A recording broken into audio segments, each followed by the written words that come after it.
On this episode of Notable New England, we'll dig into some wicked light bites, light-hearted stories, and things going on in each New England state.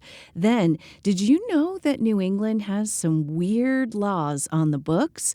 I'm going to tell you more about them, and hopefully you are not breaking any of them. Stay tuned for a fun episode.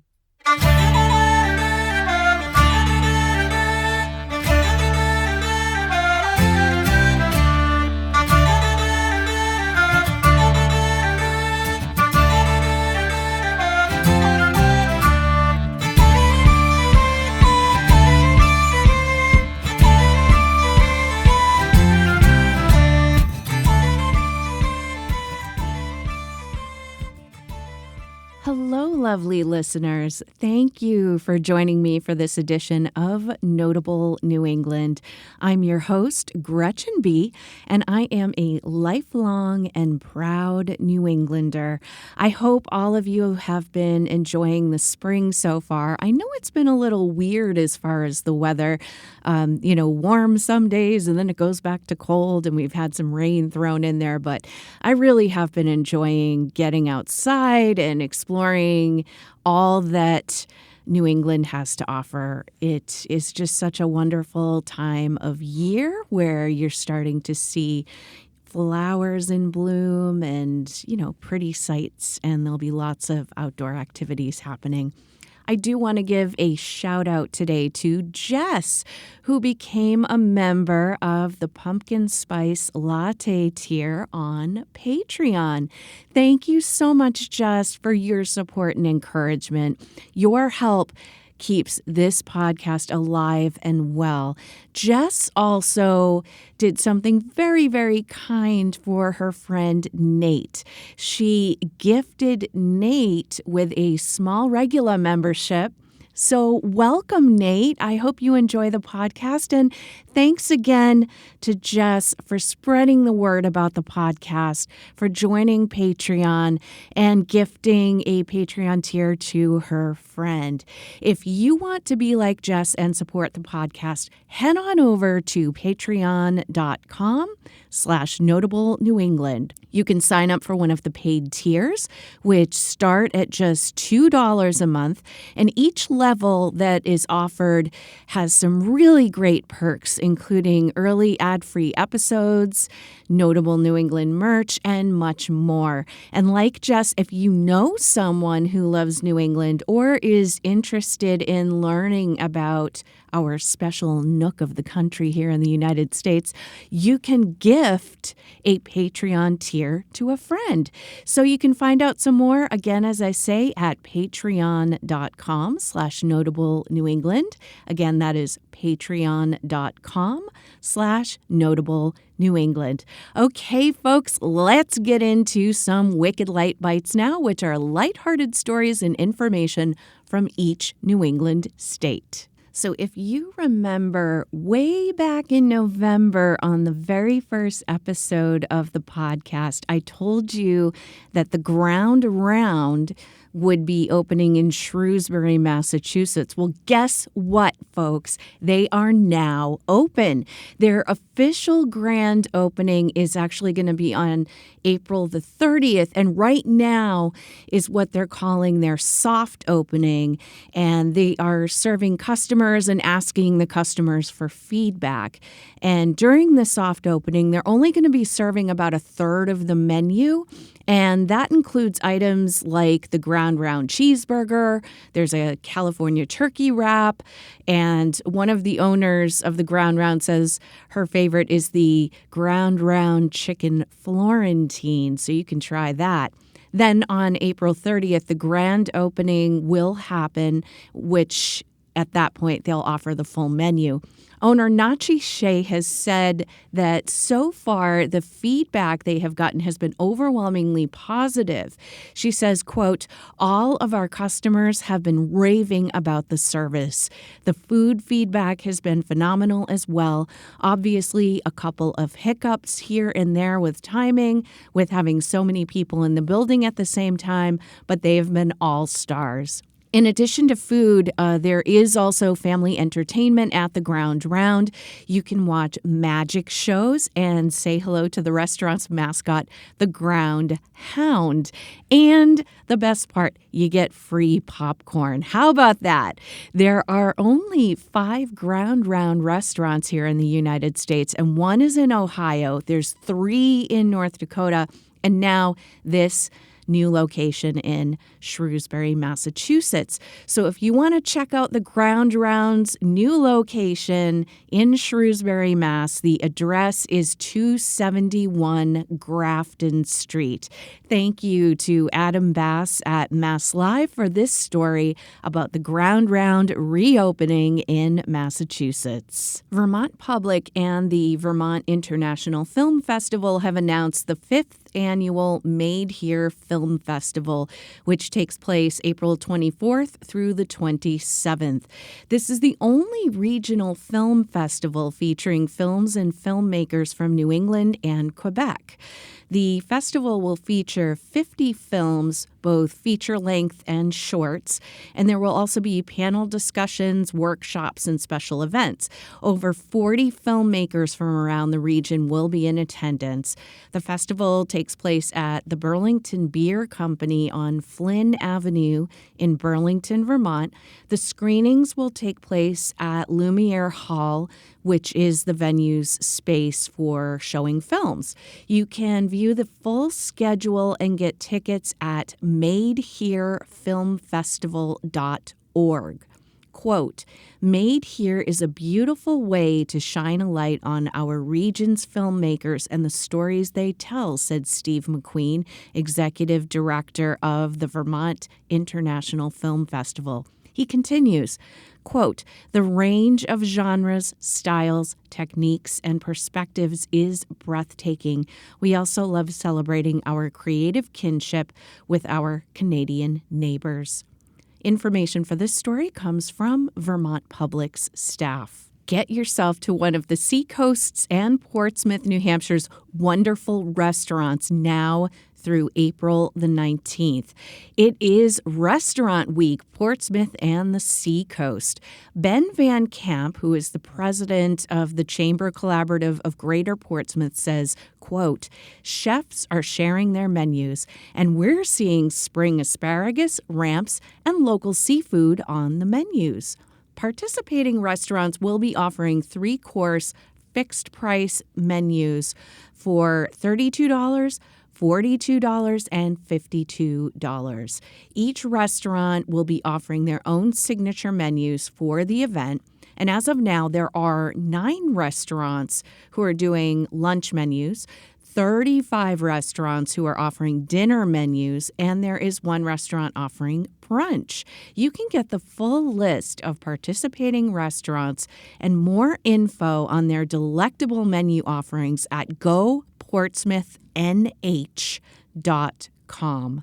Thank you to Autumn Stewart at the Portsmouth Herald for this information. The Yukon women's basketball team won its record 12th NCAA Women's Basketball National Championship with Coach Gino Auriemma at the helm, defeating South Carolina 82-59. AZ Fudd was named the Final Four Most Outstanding Player. She scored 24 points, added 5 rebounds and 3 steals, which helped seal the Huskies' win. Fudd had been plagued by knee injuries, which had cut previous season short for her, but she was back for March Madness, and she averaged 21.4 points per game across the NCAA tournament, including 24 against UCLA in the Final Four and another 24 against South Carolina. Information for this story came from the NCAA website. Narragansett, Rhode Island's Crazy Burger Cafe and Juice Bar is going to be featured on a new reality TV show. The new series is tentatively called Restaurant Refresh. Quote, "There's more to come about the show in the future, which will delight our fellow Rhode Islanders," says Stephen Feinberg, executive director of the Rhode Island Film and Television Office. Crazy Burger confirmed on its social media that they had closed for filming, but they are now reopened, and they expect the episode to air in May, though there is no information on the network this show appears on as of yet. The Newport Buzz shared footage of celebrity chef and reality TV star Gordon Ramsay walking into Crazy Burger. Fans have speculated that the celebrity chef will be overhauling restaurants across the country for this new show, but that has not been officially confirmed. Crazy Burger first opened in 1995 and is known for its specialty burgers and smoothie and juice bar offerings. Thank you to Sarah Bodden at WPRI 12 for the information in this story. Celebrity participants for the third annual Drive for Kids Celebrity Golf Invitational in Falmouth, Maine have been announced.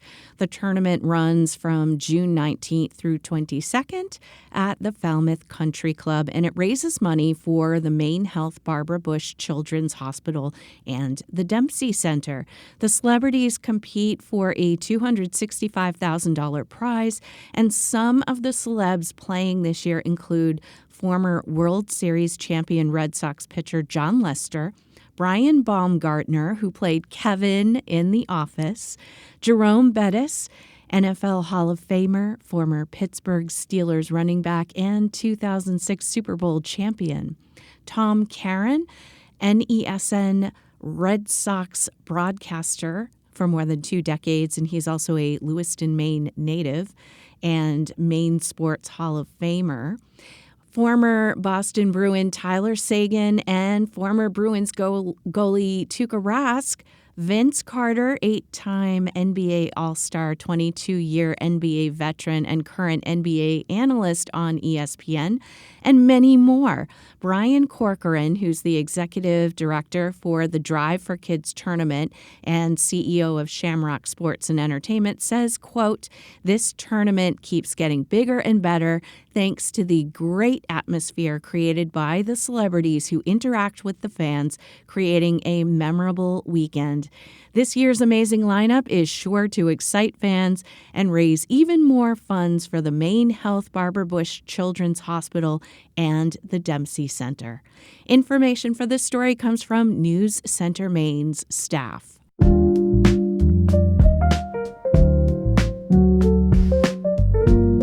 Up after this break, I'm going to tell you about some weird New England laws still on the books, and I hope you aren't committing any crimes by breaking them. Stay tuned. You're listening to Notable New England.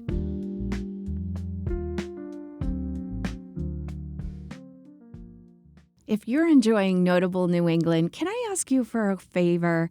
Could you go to Apple Podcasts or wherever you listen and leave a 5-star review? Reviews go a long way in getting more people interested in the podcast and finding out about it. So let's spread the word about New England and our amazing stories with more people. Another way that you can spread the word is by telling a friend or family member about Notable New England. Maybe you know someone who loves all things New England or who has a soft spot for our neck of the woods. I'd love to have them tune in. Thank you for all of your support and for helping to spread the word about Notable New England. Now, let's get back to the show.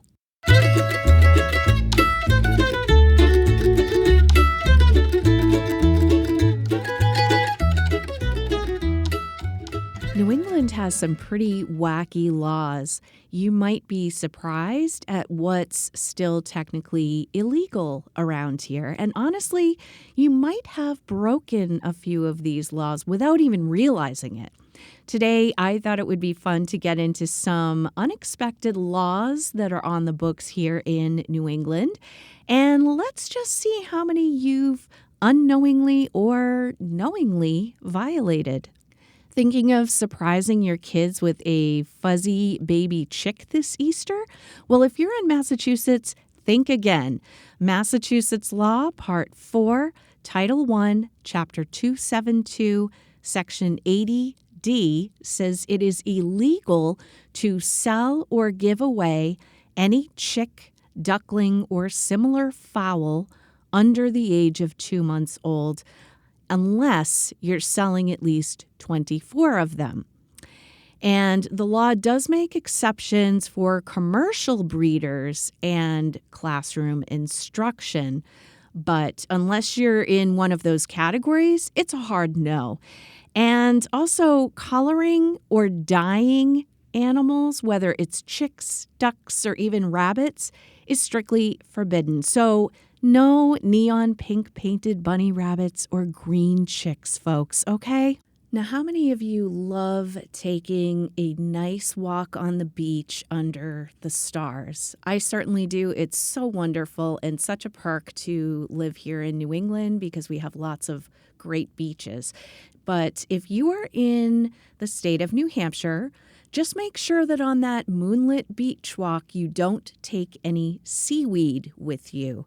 According to Chapter 207, Section 207:48, removing seaweed or rockweed from below the high water mark between dusk and dawn is illegal. That moonlit seaweed haul could cost you, so leave it on the beach. This law apparently is to protect the ecological balance of the beaches. And did you know that seaweed provides a habitat for many marine animals, and it helps prevent erosion and is a natural barrier against storm surges? So it's trash day in Hartford, Connecticut, and you're walking down the street and you see this amazing piece of art that someone is tossing. And you think, hey, I could totally use that. Well, you better think twice. You might think grabbing a discarded sofa or other treasure off the curb is a savvy find, but it's actually illegal. Per Chapter 19-7 of the 1977 Hartford Code, only those who are authorized by the Department of Public Works can remove waste from the streets. So much for those trash day fines. According to Part 4, Title 1, Chapter 266, Section 128 of Massachusetts law, it is illegal to deface a milk carton. The law reads, whoever, without the consent of the owner thereof, knowingly and willfully effaces, alters, or covers over, or procures to be effaced, altered, or covered over the name, initial, or device of any dealer in milk, marked or stamped upon a milk can, or whoever, with intent to defraud and without such consent, detains or uses in his business any such can having the name, initial, or device of any dealer in milk so marked or stamped thereon, shall be punished by a fine of not more than $10. So save the doodling for your little notepad. Don't do it on your carton of milk because you could be breaking the law. In South Berwick, Maine, you might be tempted to make a quick Dunkin' run and park out front of the Dunkin Donuts. But Article 3, Section 130-3 prohibits parking in front of the Dunkin Donuts on Main Street in South Berwick, Maine, unless it's an emergency. Violators face fines of up to $175 and possibly 30 days in jail. Why? Well, there's a school nearby and the road just isn't wide enough to accommodate lots of traffic. So it's also to ease the flow of traffic. So if you're thinking like, I'm going to run in, I'll be out in 5 minutes, you're probably going to be ticketed. Watch your mouth in Rhode Island because according to Title 11 Criminal Offenses, Chapter 11-11, Disorderly Conduct, Section 11-11-5, Profanity, every person who shall be guilty of profane swearing and cursing shall be fined not exceeding $5. In Meriden, Connecticut, silly string is serious business. Local law bans the sale of silly string to minors unless accompanied by a parent or guardian. It also requires it to be locked away or behind counters in stores, and it's strictly forbidden in public spaces. Apparently, foam-based string spray was causing enough chaos to require regulation. If you ever dreamed of pretending to be an auctioneer in Rhode Island, maybe as a prank or as a costume, you might want to reconsider.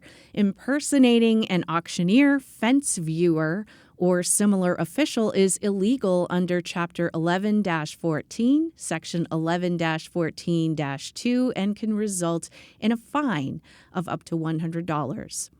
Good news for eco-conscious Vermonters, hanging laundry on a clothesline is protected by law because a clothesline is considered a renewable energy device. As per Title 24, Chapter 61, Section 2291A, municipalities can't ban clotheslines or other renewable energy devices. So, sun-dried sheets, here you come. This section shall not apply to patio railings in condominiums, cooperatives, or apartments, though, according to the law. Waiting for a flight at Biddeford Municipal Airport in Maine and want to pass the time? Well, don't challenge your travel mates to a game of poker or blackjack. According to a City of Biddeford, Maine ordinance, no person shall be intoxicated, disorderly, engage in any form of gambling, or commit any act constituting a nuisance on the airport. So you better leave the gambling for home or that trip to Vegas. If you're booking a hotel in New Hampshire and you want to use an alias, like some of the celebrities will try to do at hotels, guess what? You can't do it. New Hampshire revised statute section 353:3 requires hotel guests to use their legal name. Records must be available to law enforcement upon request, and violating this could mean a misdemeanor charge.